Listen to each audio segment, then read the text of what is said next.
because I want you to stand on my shoulders and do greater than I've ever done. And maybe I'm just emotional because I just came from camp. But I'm glad I got a week off, because I couldn't take this every week. It rips your heart out. But for that one, when that reporter says to me, can you reach them all? I said, no, but if I can reach one Tiffin or one Sean, just one.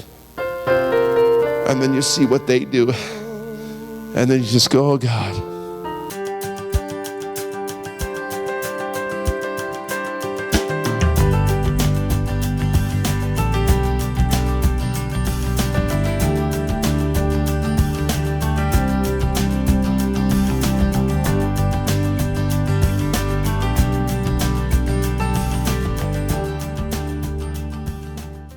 years old from the inner city of Oakland, and you didn't hear her entire story, but she gave the greatest, I mean literally the greatest reason that young people need to have a mom and dad in their lives. I mean, it was overwhelming, powerful, and I'll never forget her sharing.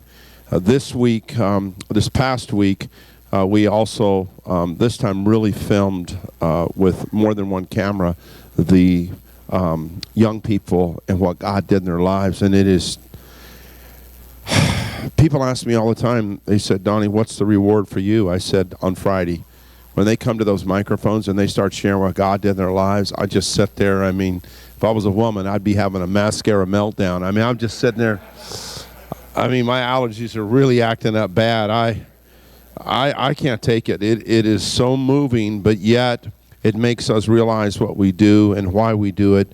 And so Pastor's been gracious enough, you guys have done this over the years, is to receive an offering. I want to just say your first priority is to give your tithe here at the church, and that is the priority. But if the Lord would speak to you and you'd like to help, it costs $250 for a student to come to camp, and we have already, the camp fills up. I mean, we're going to do a third camp this year because of the tremendous need, and that camp will be in Tualatin, Oregon. But these two camps, it's just, as you can see, packed out with students. And we have some scholarships that we have already committed to, which we haven't raised the money for. So this is the part of faith. The faith that I always end up getting in trouble because our directors, our board, say, Donnie, why are you scholarshiping kids you don't have money for? I said, because when a single parent mom, a kid at risk, I hear about through somebody that needs to be at camp, I'll never say no. Never. And we're going to try to get as many kids as we can. And if you're with Youth with a Mission out there, I know in this first service or something, I got to be careful because they are so gracious not to really know all the numbers, because there is a fire marshal that will come out in, but let's just say that we have over the limit, and they've been gracious to us by allowing us to let so many kids be a part of camp. And I just know that if there is a rebellious teenager, the reason is because there was a hurt teenager. And if you reach that hurt, you can reach them. And the camp is geared so we deal with every aspect of a young person's life. Where in the morning we have workshops, we have teaching, we have teams that they are on. They come up with a team cheer, a team name, a team song. And so all week there's something they're doing. And then we have night services. And somebody said to me, if you go to a Radical Reality or DonnieMoore camp, that you'll spend 3 hours at least in the altar every night. And I'm like, guilty. Monday night I got to bed at 1:30. That was the earliest. On Tuesday night I went to bed at 2:30, and baptism of the Holy Spirit night I left the sanctuary at 3:30 in the morning, as we had almost, I don't know the actual number of baptized that were baptized in the Holy Spirit, up near 200 in that one service. And then we had, as the second night of camp, I think it was 86, first-time decisions. So young people are coming, getting saved, getting filled with the Spirit, and called into ministry.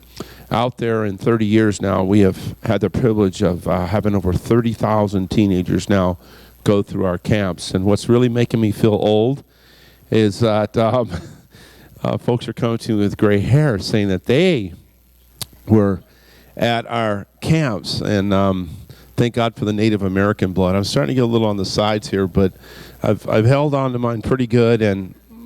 But I say this sincerely. It blows me away that no matter where I go, or I'll be in a church, someone will come up and say, hey, I was at one of your camps. And I think sometimes the ministry and the schools have been effective, but those camps it's just been mind-boggling. The missionaries, full-time pastors, youth pastors that are preaching the gospel, businessmen that are being influencers in our world that were saved at one of those camps, scholarship to one of those camps. And so that's why I believe in camp. I just know what God can do at an altar in a young person's life. I always tell you that God could do in 6 seconds what 6 years of counseling cannot accomplish. And we believe in the altar. And I just want to thank this church for faithfully supporting the camps and making sure young people get there. They can't afford to come, and only eternity will tell about the stories as what young people have done as a result of your giving. I thank you from the bottom of my heart for helping us. I'm always attracted to the spirit of excellence. When people do things with excellence, I marvel, because I think the fingerprint of God is excellence. I really believe that. If you have a Bible, Jeremiah chapter 1, I'm going to try to share with you along the same message. It's hard for me to preach the same thing twice, so forgive me if you were in the first service a little bit different, but I try to do the best I can if I'm doing 2 services to try to stay within the same context, because the body, I believe, needs to hear, unless God really moves on you, to share something different. But I believe this is the theme for today. Jeremiah 1:4, the word of the Lord came to me, saying, before I formed you in the womb, I knew you. Before you were born, I set you apart. I appointed you as a prophet to the nations.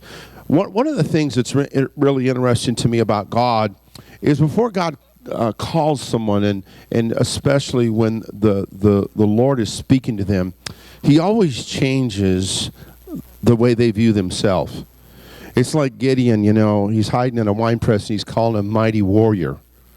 Because people will never perform beyond their self-portrait of themselves. Because their self-portrait really dictates the way they see themselves, and the way they see themselves makes a difference is how they act in the world. Jeremiah, I put this in you, I've called you, and Jeremiah's response is, I'm just a child. And God's like, be quiet. This is what I'm doing in you. This is who you're to be. If you don't see yourself the way God sees you, you'll misinterpret every conversation you have with God. God sees you different than you see yourself. The call of God is really, really important. And the reason it is because I remember my daughter, I have 2 daughters, both went with Youth with a Mission and went all over the world to preach the gospel, literally. And my one daughter ended up in Cambodia, where she was working with rescue, and she actually worked for a few months on the ward when girls contacted AIDS. They came there to die. And my daughter, it literally changed her life as she was there with these women. God put such a passion, a burden, and gripped her. But when she came back, she was struggling, wrestling with the call of God. And I was sitting with her, and I said, Brooke, what do you love? Which I already knew, makeup and doing hair. And she said, Dad, I feel like I'm letting you down because I'm not going to be in full-time ministry. And I said, Brooke, we're all in full-time ministry. We have different ways we get our paycheck signed, but every one of us, we're in full-time ministry. And so she went to Paul Mitchell, she went to the cosmetology school, graduated, and she cuts hair today. And it's her passion. She loves it. And I said, besides, Brooke, you're laying hands on people. You're going to be their counselor. I mean, the cheapest psychologists in the world are hairdressers, because they listen to all the problems. And she's laying hands, she's counseling, and it's an incredible ministry for her, and she's passionate about it, and she loves it. And it's the call of God. We are all called into full-time ministry. I don't get into this whole laity and the full-time. No.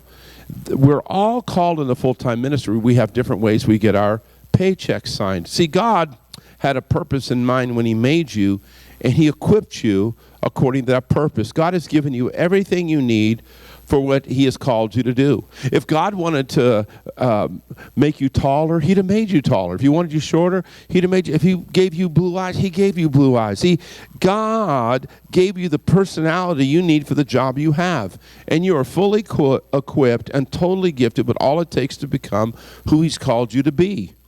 So if he didn't give it to me, then I don't need it. So I don't have to waste time being jealous of what he gave you. Because if he gave it to you and didn't give it to me, that means I'm not called to do that. I have in my warehouse everything I need to become who I was created to be. So this morning, if you're questioning who you're created to be, you need to do an inventory, because the stock of your personality, your disposition, and character will give you some inclination of what God has called you to do. You have the personality profile for what you were created to do. Stop despising your personality. If you can't give me a good Pentecostal amen, I'll take a good Baptist nod. I said, you need to stop despising your personality. Stop despising how God created you and start studying how God created you. Everything God has made has significance. You're a walking reward for somebody. Somebody is going to celebrate you. See, you don't decide your calling, you discover it. The call of God is in you. You don't decide your calling, you discover it. And young people, they run forward in years past at the altar. They want to do something for God. And we're going, who feels called of God? Well, what does that mean? So young people come forward. And they think, well, I'm called into full-time ministry in their view, which is being a pastor, senior pastor, being a worship leader, missionary, etc. But what about the kids that sit back and I feel called? Well, they come up there even though they really don't know what they're called. Well, they're called to be, at a young age, many doctors, lawyers. We got young people that are called to be teachers in the public schools. Young people that are influencers that are going to go to Hollywood. Yeah, I said Hollywood. And influence, infiltrate, and that are going to make a difference in our world. And what I come to recognize is making those young people feel that that is just as important as any endeavor of ministry, because it's the call of God. See, we live in a world where people are always comparing. And no matter how wonderful you are, you can never be good at being somebody else. Say it again, Donnie. I said, no matter how wonderful you are, you can never be good at being somebody else. It's very simple. If you're born an original, then don't die a copy. If you copy somebody else's lifestyle, listen to me, young people, the best you'll ever be is number 2. And why would you want to keep failing at being someone else when you can be a wonderful success at being you?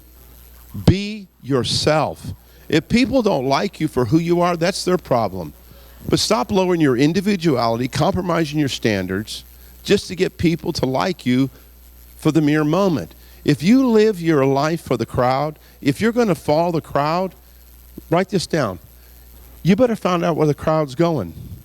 If you're going to follow the crowd, you better find out where the crowd's going.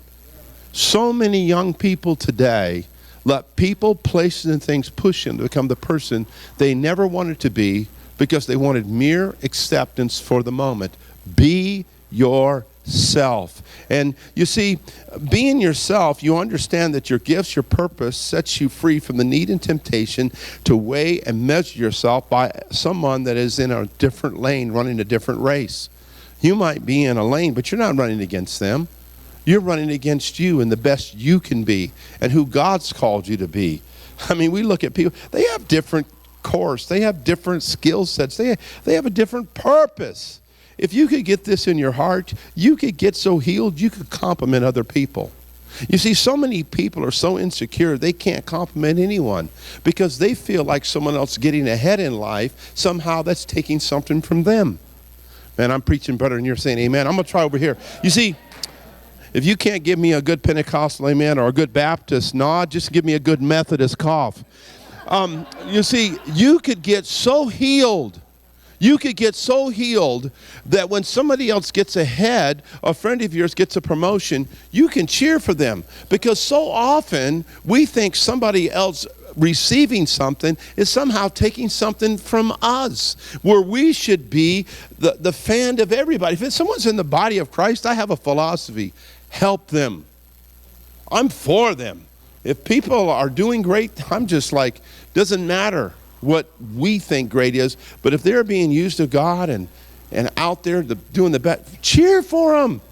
Anybody that is in your life that is enjoying something. I mean, we think sometimes people doing well is taking something from us, and that's so not true.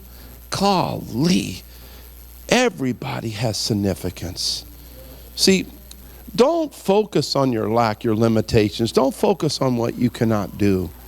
Some of us have an obsession with our weakness. We study our weakness. We buy books about our weakness. We talk about our weakness. We ask others what they think about our weakness. Never judge yourself by your weakness. I agree with Malcolm Forbes. I think he said this: too many people overvalue what they are not and undervalue what they are.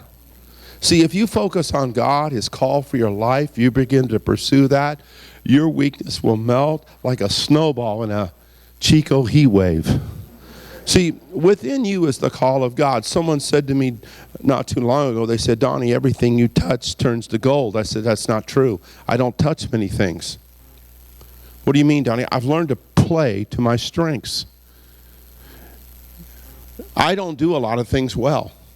One day I listed all the things I don't do very well. It was like 3 pages. It was discouraging, because then I listed everything I do well, and there was 5 that I really do well. And one of them is motivate. I am a motivator. I love motivating people. I speak this year I had the privilege of going to spring training, and I spoke to 5 different teams, 3 different minor league organizations.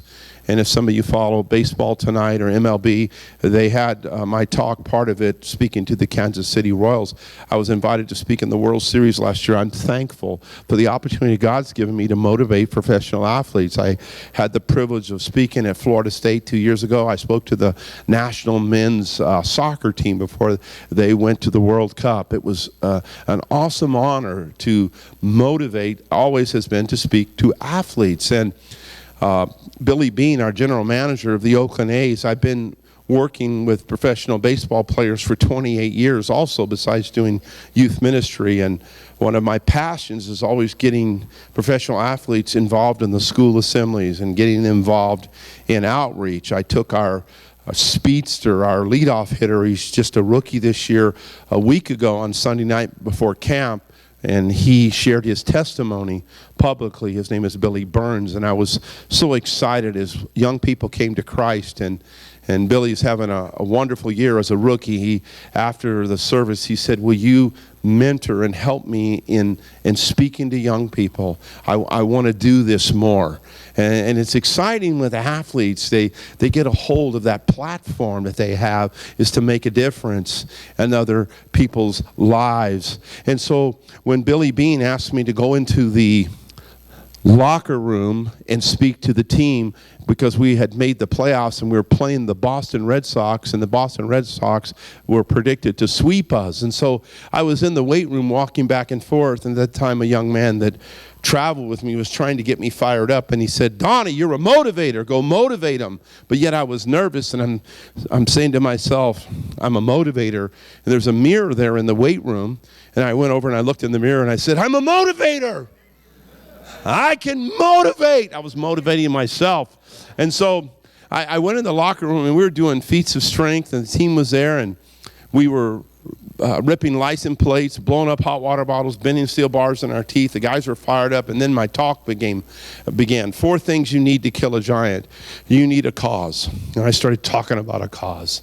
And if you're going to kill a giant, we got a cause. And then I said, you need a proven experience. You have to win in the past. David killed a lion and a bear on the backside of the desert before he ever faced the giant. He had a proven experience. And when you go out there, man, look at the flags there in the outfield. World champions, 72, 73, 74, 3 years in a row, 89. World champions. We have a proven experience. We are the Oakland A's. And guys are just getting on the edge of their seat. They're really getting fired up, and they're listening to me. I said, you got to have a cause. You got to have a proven experience. If you're going to kill a giant, you got to have a weapon. And we've got weapons. We got Miguel Tejada. We got Eric Chavez. We got Tim Hudson. We've got weapons. And they're getting more fired up, and I'm getting more fired up. And I grabbed this huge phone book. It was a San Francisco phone, huge. And I'm walking back and forth carrying it. And I don't know what had me, like temporary insanity. They have 2 doors, and you open the doors and it goes down the tunnel out into the field. So I'm holding the phone books and I go, we have a cause. We have in this room, we have a proven experience, and we have a proven experience in our past with the Oakland A's, and we've got weapons. And now we need to run to the battle and face the giant. And I just boom, kicked the 2 doors open. And they flew open, and I said, Boston Red Sox, as I ripped his huge phone book in half. I go, here come the American West. Oakland A's champions. And I threw the phone book down the tunnel. And all the guys are like, ah! They all got up. They run down the tunnel out into the field. Our manager at the time, Ken Maka, he walks over to him and goes, what are you doing? I go, I'm motivating them. He goes, Donnie, the game is not for 5 hours.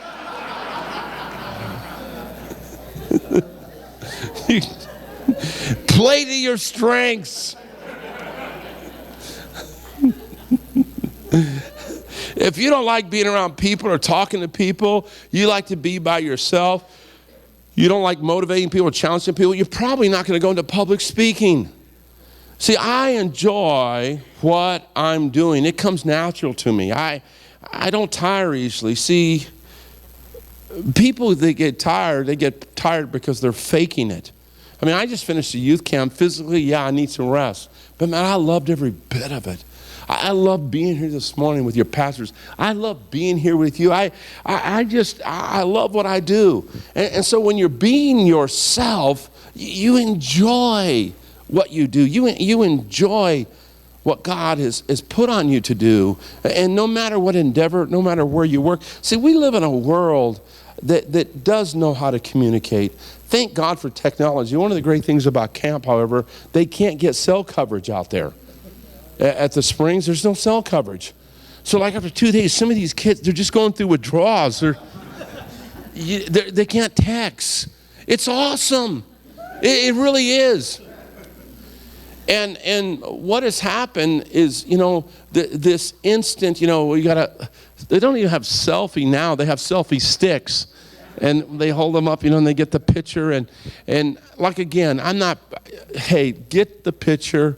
A lot of kids, hey, Don, can I get a picture? Sure, I have no problem. But what happens is, with technology, we got a generation of young people, they know how to communicate, but they don't know how to connect. And what happens is Facebook, if we're not careful, we become actors, and Facebook becomes our stage. And we present images and how we want things to look and how perfect everything is. It's like, at Christmas when you get Christmas cards, and there's always that family that sends you like 3 pages of everything that's happened in their family, and it's all wonderful. My son just graduated from Stanford. My daughter is getting her master's degree from Yale. And I'm just hoping my kid graduates this year from high school, DJ. I'm sorry, I'm keeping it real. All your kids are perfect and they have, but you almost look at this stuff and you feel like intimidated at someone's post, how everything is perfect in their life, seemingly. But that's not accurate. And sometimes you guys, and I made this statement, and I'm going to say it nicely. never have lives been more chronicled and less lived. We chronicle that. Okay, you went to the store today and got a can of green beans. We don't care. Never have lives been more chronicled and less lived. So we spend all the time, even concerts. I remember back in the day, on Day of the Green, I'm going to tell you how old I am. Come on. And go and seeing the Eagles. I mean, listen to me. 70s, when I was in high school, late 70s, people could actually sing. They didn't need auto-tune where they sing and come on. And you don't have to go a little too much further back and you get Motown and you listen to, oh my goodness, they could sing. And we would go to the concerts and actually enjoy them. You see young people today, they're filming on their phone. I get it. Get 30 seconds, tweet it, send it out, Instagram, okay. But the whole concert, like this. Buy the DVD, go home and watch it. But you're there, enjoy the moment. My kid, DJ, like I said, he just graduated this year, and he was going to the prom. He goes, Dad, I got to get over there. We got to get the pictures because the lighting has to be just right, and the girl's mom is staging all this and bringing this photographer. I go, enjoy the night. Enjoy the moment. Does everything have to be so captured and so perfect? I'm sorry, I don't mean to get off on a tangent, but it's gotten nutty. It's crazy. And because we're technology so advanced, and it's such a good thing, but now for young people to look you in the eye, to sit and listen to them communicate their real feelings. It's an awesome thing when that happens, and there's not a lot of places that can happen. And so when it comes to people creating illusions and reading about someone else's post and then feeling inferior about your life and who you are, it's almost like life contributes to that. Every time you see a commercial, this is what you're not. You see people in life right now struggling with identity and their calling because they're always measuring themselves by some standard. It's not even God. I want to give you 3 quick questions. The first is, what do you love? See, how do you know what you're called to do? What do you love? These are clues to what you're called to do. What makes you smile? What excites you? What energizes you? What do you love? What's your favorite book? Those are all clues to your calling. I remember people would say when I first got saved, don't tell God that you don't want to go to Africa. He'll make you go there. Like God is in heaven looking for ways to antagonize you. Whatever you have a love for is a clue to something God's called you to. You see, if you're gifted in the area of administration, you love to organize and you become Pastor Mike. See, that is a gift. Thank God for that gift. For those of us that are ADD, we need people that have organizational skills to help Pastor Steve get from his office to his car without absolutely... Thank God for that gift of organization and people around us that can help, and then music. They're all up here, and you guys were singing and praising, and Robert was leading, and I'm just watching all of them going, this is so cool. It's so awesome. And, my boy DJ loves music. And my daughters played sports, and he played sports, but that wasn't his passion. I mean, he was in Little League. He was like 9, 10 years old, and they took him up to majors. And I went to his game, and he's in the majors, his first at bat. He just stays back on the ball, lets it travel, boom, hits it to right field. After the game, I go, DJ. I said, why do you stay back and let the ball travel, drive it to right field? That was really nice. And he just looks at me without missing a beat. He goes, hey, Dad. He goes, I can play wipeout on my cup. I go, what? He goes, I can play wipeout. He goes, I can play wipeout on my cup. If you don't know what a cup is, you're a teenage mom, and you know all the moms are teenagers. I'm like going, what? Because I can play it on my cup. I was talking about, I said music ministry. He loves music. I mean, anything that he hears musically, every genre he knows. It fascinates me because it's in him. That's in him. The thing that frustrates me so often about dads and sometimes moms are pushing children to do things and trying to get them. It's not in them. You got to find what's in them and fan the flame because it's already there. God's put it in them. See, if you're gifted to work with children, you love being around them. We don't need people in the nursery. I hate being in here. I actually talked to a pastor who goes, I don't like teenagers. And that's why he doesn't have a youth pastor. And that's why he has no youth in his church. It's true. But the thing is that when the proof of love is the investment of time. And whatever you're willing to spend time on is a clue to something you value. And the Bible says in Psalms 37:4, delight yourself in the Lord, and he will what? Give you the desires of your heart. Why do we always think that our desires are bad desires? God puts desires. He puts things in you. You know what's sad is so many people devote their whole lives to fields of endeavor that have nothing to do with their gifts and talents that are inside them. Many people actually spend their entire lives trying to change the way that they were made. I spoke at a graduation just a month or so ago, and I said to the seniors, I said, listen, find something in life that you love doing. And you love doing it so much, you would do it for free, but you do it so well, you actually get paid for it. Find something in life that you love doing. And you love doing it so much, you do it for free, but you do it so well, they pay you for it. What do you love? Secondly, what bothers you? Can I say this nicely? What ticks you off? See, what upsets you, whatever bothers you, is a sign of what you're called to fix. See, your frustration may be your allegation. See, the place God has allocated you to work may be hidden in the things that bother you. There are some things that bother you. They don't bother me. See, your frustration is a clue to what you've been called to do. When I was in LA several years ago doing a school assembly, a girl walked by and she had a picture of a tequila bottle on the back of her t-shirt, and it said, when you're thirsty enough, you'll drink anything. And when I saw that shirt, man, something in me, I wasn't mad at her. I was just said, you know what, I'm going to do more high schools. I'm sick and tired of Hollywood and all the cultural evils of today, all of the things that is in a lot of the music and a lot of the entertainment are being poured down a generation's throat because when you're thirsty enough, you'll drink anything. Do you know in our public schools, it'd surprise you that we're getting standing ovations from kids in the public school for our talk on abstinence? We have 14-year-old girls coming up to us. I'm talking public schools, not Christian schools. I'm talking public schools, and kids are coming up and saying, 14, 15-year-old girls, thank you, mister, for telling me it's okay to say no to sex before marriage.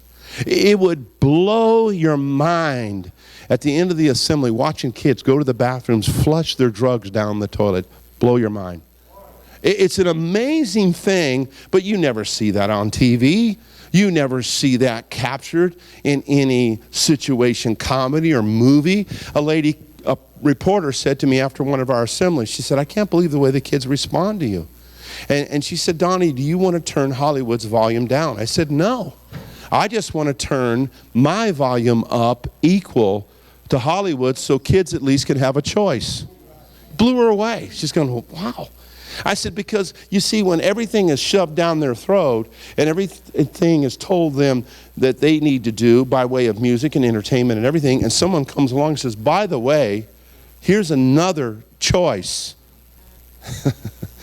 It's interesting because a lot of the people that say they're pro-choice, like when I was in Santa Cruz doing a school assembly, and I asked the principal, could I invite the kids at the end of the assembly to our night meeting? And she said, absolutely not. You're not going to invite them away from the school to come and hear about Jesus. And I said to her, ma'am, are you pro-choice? She said, you bet I'm pro-choice. I said, it would seem like to me then you'd want to give these kids a choice, whether they want to come or not. She wasn't that pro-choice. See, I'm not as stupid as I look. I've been doing this a long time. So when it comes to young people today, all I want to do is give them a message And you guys, when I'm in the schools and I'm talking about destiny and I'm talking about purpose, I can go into the inner city of any school in America and say, for the next 35 minutes, I want to speak to you as a father. I got guys on my team who are all cut up, sliced, and all the girls, oh, they're so cute. But Darwin and I, in our 50s, it's amazing. It's amazing how many of the kids run up to us and they just want to hug. It's an amazing thing to watch a young person, maybe African American, a young man in a school, walk up to me and say, I wish you were my father. I wish you were my dad. And you say, why? Because I don't have a dad. Any school I go into, and a little girl comes up, maybe she's Caucasian, maybe she's Hispanic. Mister, I wish you were my dad. Why? I don't have a dad. I mean, it breaks my heart. But when I saw that, there's something inside of me that rose up in anger. What are you talking about, Donnie? When I look and I saw the T-shirt that says, when you're thirsty enough, you'll drink anything, it angered me. Anger is not a bad thing. The Bible says, it says for us to be angry and sin not. There's righteous indignation. Anger is for fight or flight. It gives me tenacity. It gives me the reason to stand up, a reason to fight. And so when I look at what's happening to our young people, and I see these precious little girls coming up to me like when we were in Stockton, 14, 15 years old, they have a new term called sexed in, where in order to get in the gang, they have relations with 3 or 4 boys to get in the gang. I'm telling you, something as a daddy rides up in me, and I want to snatch a couple of those boys up. And I tell you, I want to backslide for about 5 minutes. And you know what I mean? And you know what I'm talking about, dads that are here. When I see these precious little girls with no dads, or I see a boy that comes up to me and says, Donnie, you know, I go home and I have a stepdad that tells me every day he wishes I was never born. There's something in me that wants to fight for them. There's something in me that angers me, that says they deserve better. And so when you come to our camp, I've never met a teenager I've given up on. I've never met one. I understand one principle. You show me a rebellious teenager, and I'll show you a hurt teenager. And if you get to that hurt, you can reach them. So I tell people, they fly young people into Sacramento to bring them to our camps. And I want anywhere, I say, come. Bring me the hardest. Bring me the ones that nobody wants. I want them. Give them to me for a week. You'd be surprised at what God can do in a week in a young person's life. You know, the Bible talks about Moses when he observed an Egyptian getting beat up, and the Egyptian rather was beating Israel up, and Moses' anger rose, and then he killed the Egyptian. And what he did was wrong, but it was a photograph of his passion. He was the deliverer of the Israelites, and what he saw angered him. See, what are the things that bother you? What are the things that upset you? What are the things that you can't walk away from? Perhaps it's child abuse. Perhaps it's battered wives or drug addiction or alcoholism. What is it that stirs your passion for change? It's a signal in your life. Often those angered by injustice will become lawyers. Get out of your mind that all lawyers are bad. Those that a lot of times become doctors, you say, why do you become a doctor? Cancer took my dad. Cancer took my mom. It's an interesting thing when you know, not just that you love, but things that irritate you. Things that, you see, don't just say something, do something. When I saw that shirt, I mean, God gripped my heart. I've done a school assembly in every state but Alaska. I've stood before over 7 million students in the public schools alone, face to face. Our camps in 30 years have run over 30,000 teenagers.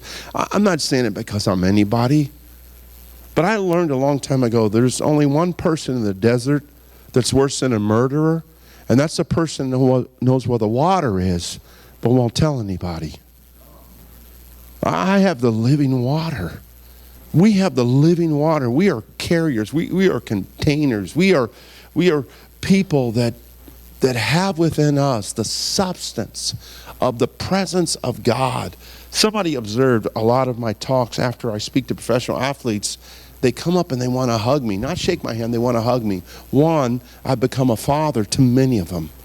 I mean, on Father's Day, my text messages were all across baseball, many of them from players that look at me as a spiritual father.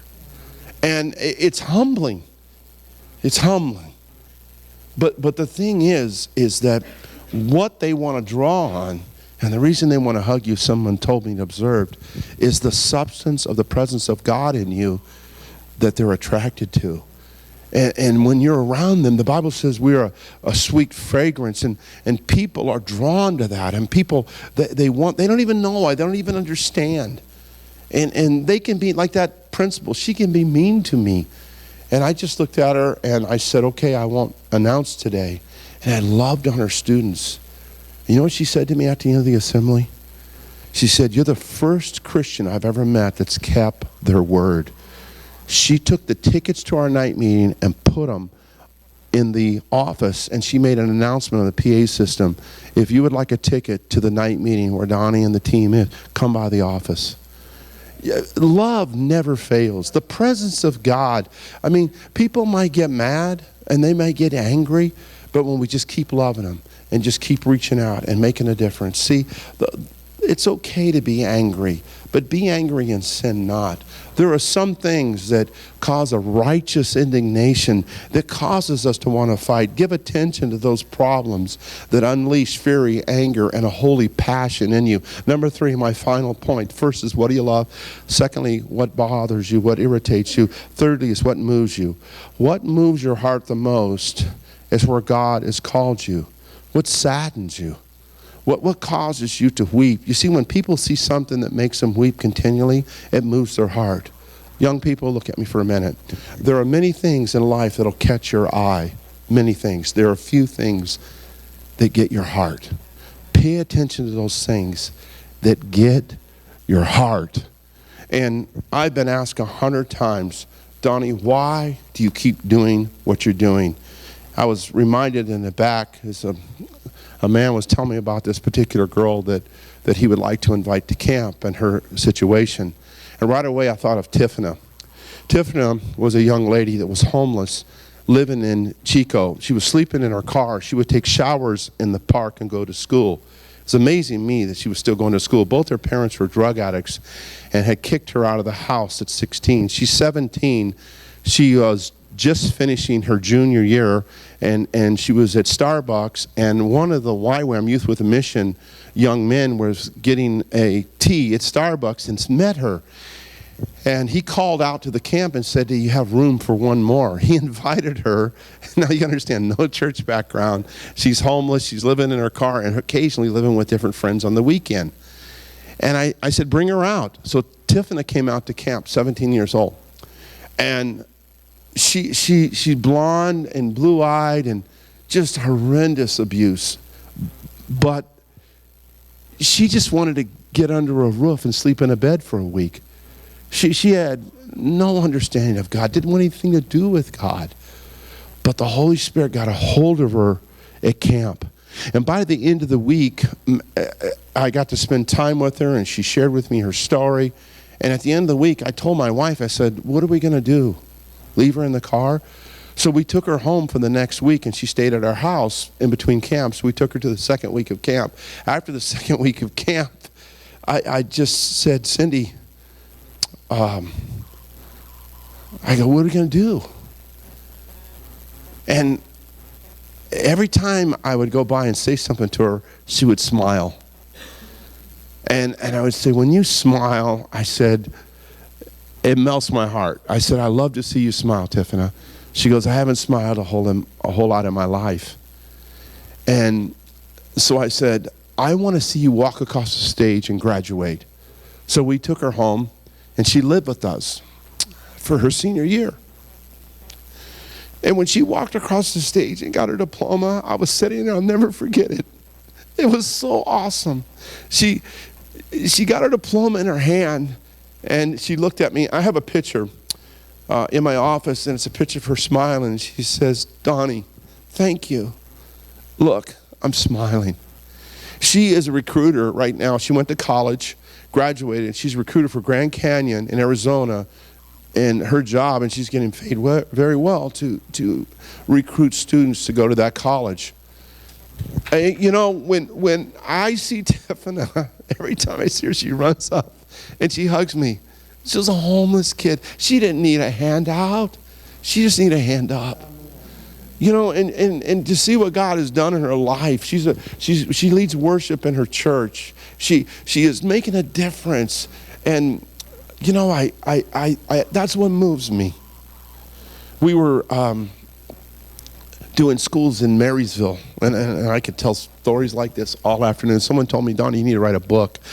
But you know, when you do a school assembly, here's what happens. The kids that are popular will come up to you, you know, and they talk to you, and the ones that are hurting will stand off to the side. And you never know what God's going to do in any school assembly.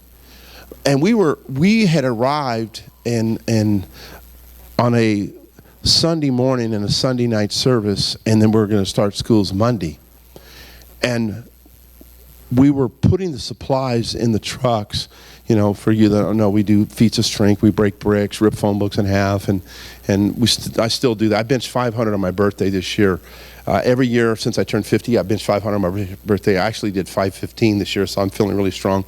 All the guys on my team accuse me of being on Geritol, but but they're all young guys, and they're like, "How do you keep doing it?" I said, "Because I'm not slowing down. I refuse to let an old man live in this body." And so that particular night, this kid is in the church parking lot, and the church is next to all these houses, and this kid comes up, and he's riding his bike in circles around our car. He kind of have buck teeth. His head it was shaved, and he's looking at us, and he's riding his bike around and around our car. And we're loading up. And finally I stop. I go, "What's your name?" He goes, "Sean." I go, "Sean, where do you live?" He goes, I live right down the street." I said, "Do you go to church here?" He goes, "No." He goes, "I saw you guys and you're loading bricks. What are you doing?" I go, "We're going to do some school assemblies." And I said, Are you in school?" He says, "Yeah, I'm in junior high." I said, "Where's your junior high?" He said, "Gray Junior High." It was in the Marysville area, Lyndhurst, that area. He goes, "I go to Gray Junior High." And I go, "Oh," I said, "I think we're there, like on Tuesday." He goes, "Really?" He said, "Yeah." I said, "It's kind of late. What are you doing out late?" He goes, "My parents don't care." He goes, "My stepdad," he goes, and my mom go in their room and they smoke marijuana. He goes, "They put like a towel down by the door." He goes, "I smell it." He goes, they do drugs." He goes, "They don't care about me." He goes, I can stay out late as I want." And I just started talking to him, and the more he shared with me, you could see the pain in this young guy. So I reached in the back and I gave him one of our Radical Reality shirts. And I said, "Sean," I said, "when we do your school on Tuesday, make sure when we're setting up that you let me know." And he goes, "Yeah." And so we go to Gray Junior High, and we're setting up. And a lot of times junior highs don't have like a big enough gym, so we did it in their cafeteria. And they took out all the tables, and the kids were sitting like on these chairs. And we're in there, and all of a sudden, I see Sean in the back. And he's like waving to me, and one of the teachers are going, "You can't go up and talk to him." And so I went all the way back there. I go, "Sean, how you doing?" He goes, "Good." He goes, "I'm so glad you're here." And I go, "Yeah, we're here." And the whole place is packed with 7th and 8th graders. And so we get up, and we're doing the feats of strength. Darwin shares his portion of the assembly. Kids are moved. And then I get up at the end, and I said, before we close the assembly, I want you guys to know that there's someone here very special to us, and he's our manager. His name is Sean, and he's in the back. So there's like one table. Sean stands up on the table, okay? Unzip his jacket. He's showing everybody his Radical Reality shirt. He's like, the whole school, and everybody's clapping for him. Well, kids are going up to Sean and going, "Hey, Sean, you're their manager?" He's like, "Yeah." He goes, "You can't do anything without me," and so the night meeting, Sean walks forward and he gets saved. And it was so awesome. And I'll never forget it. The youth pastor, and we're out there and we're loading up, getting ready to leave. And Sean runs over. He grabs a piece of the plywood that we put down to put the bricks on, and he lifts it by himself. And he's struggling. He's just a little junior high, a little thin guy. He runs over and he sets it down. He looks at me. He goes, "I'm strong." I go, "You are strong." And he goes, "I don't eat much." He goes, "Would you take me with you?" He goes, "No one loves me here. You guys, man." He goes, "You made me feel like somebody." He goes, "Please take me with you." I'm just standing there. I'm just going, "Oh my gosh." And I look at the youth pastor and I said, "Dave," I said, "there's Sean." I said, "Would you be a friend of my friend Sean?" And he walked over and he put his arm around Sean. He said, "I promise you, Sean." He goes, "I know where you live." He said, "I'll come right down to your house." He goes, "And I'll get you to come to youth every week." And man, I pulled away looking at Sean as his arms were around the youth pastor and he's waving at me. And I thank God for youth pastors. You know, we can go in and we can make a big splash and we can touch kids' lives, and I can walk among the kids at camp. But you know, I leave. And when there's youth pastors there doing their part, we get to as evangelists do our part. But I tell you, there's not a place I live. I mean, a place I leave that I don't leave a piece of me that still lives there. And I take with me. I mean, I could never pastor. Never. My wife just says, because I don't know why. Robert, will you come?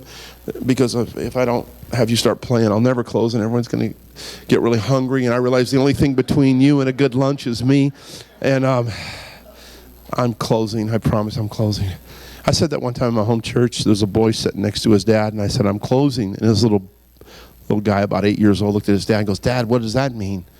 And his dad goes, "Absolutely nothing." So when I say I'm closing now, I got to qualify that. My wife goes, "You know, Donnie, it's like you're at camp and you go back to your room." And I preached a message on how to forgive people when they hurt you. And to watch them come forward, and I don't just tell them to forgive, I go through a process on how to forgive.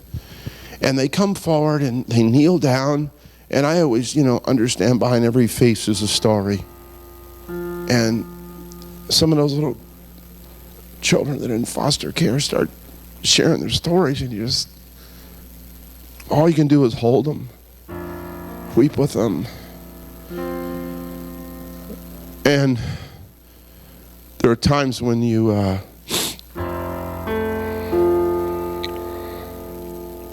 listen to them, and it's hard to go back and go to sleep.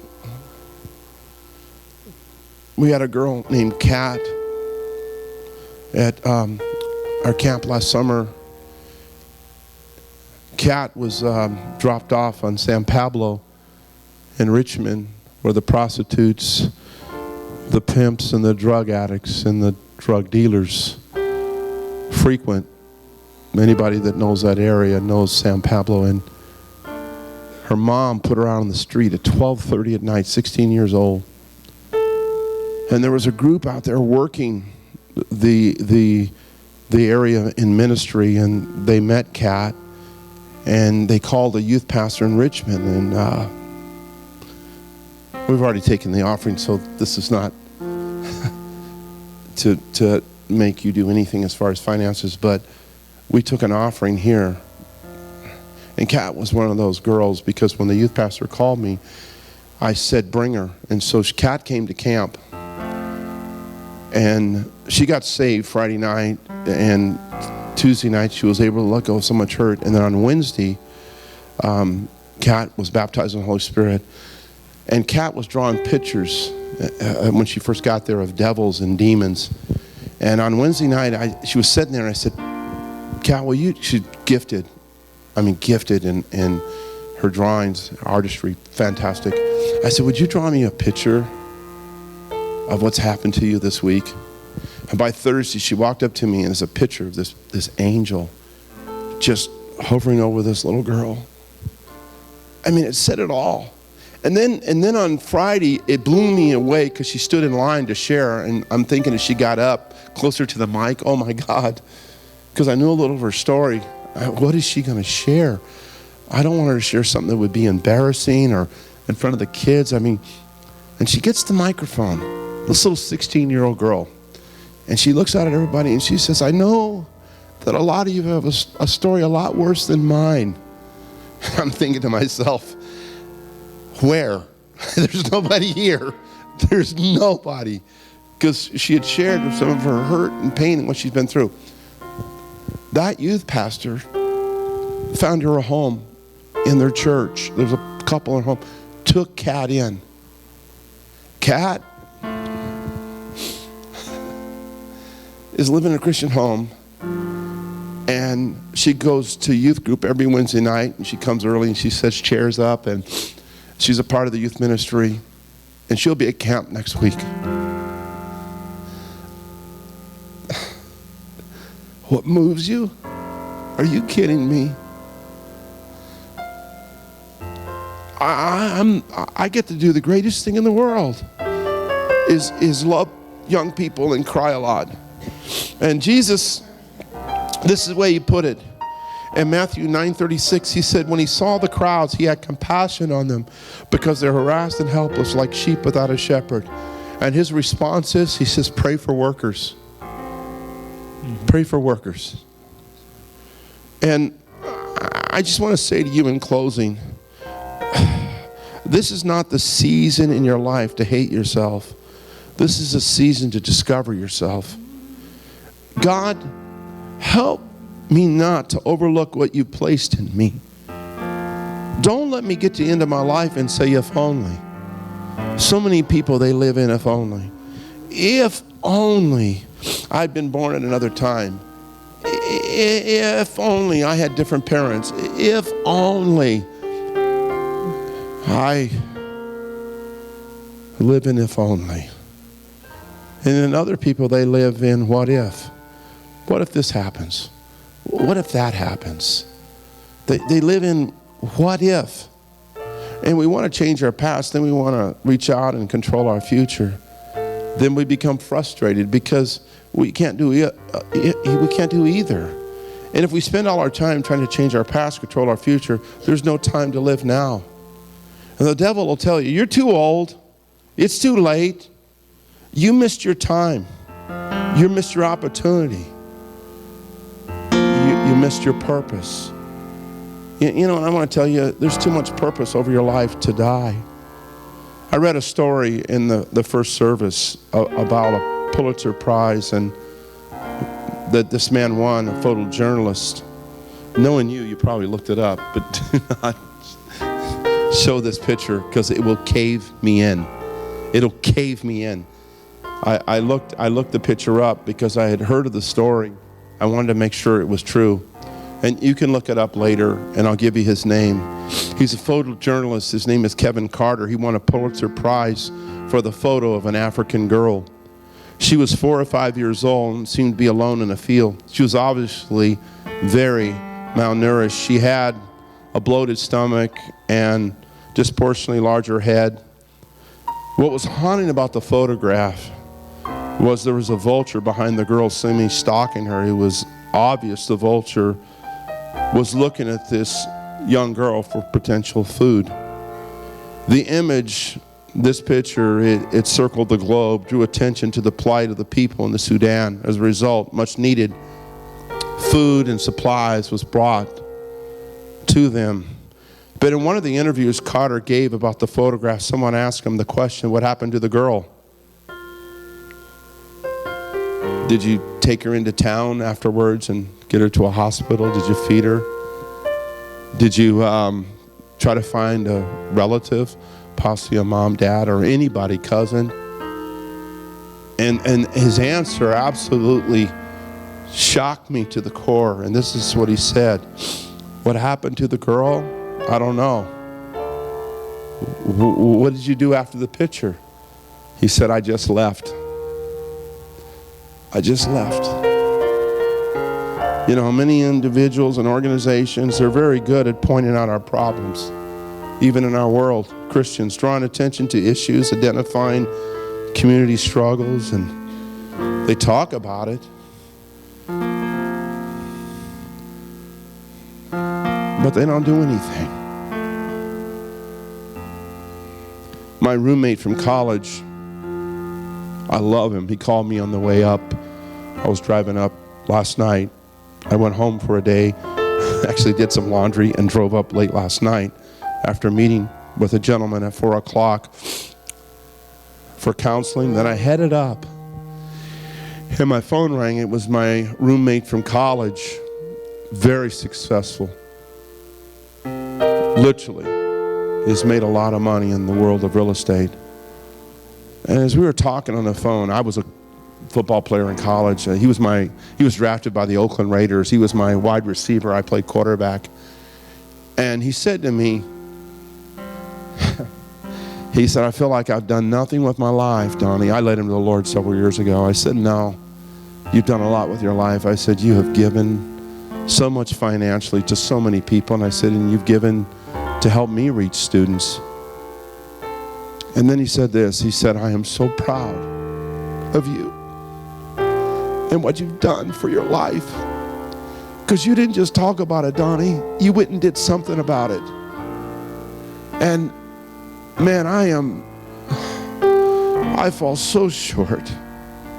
People ask me all the time, what do you feel like when people come up to you and they say, like this young woman, I prayed over her when she was 19, and I stand out there and look at that picture of that home for those troubled kids. And I go, isn't that awesome? And I never really thought about 30 years that would come and go this fast. But I told the students, I said, I want to have dirty shoulders, because I want you to stand on my shoulders and do greater than I've ever done. And maybe I'm just emotional because I just came from camp. But I'm glad I got a week off, because I couldn't take this every week. It rips your heart out. But for that one, when that reporter says to me, can you reach them all? I say, no, but if I can reach one Tiffin or one Sean, just one. And then you see what they do. And then you just go, oh God,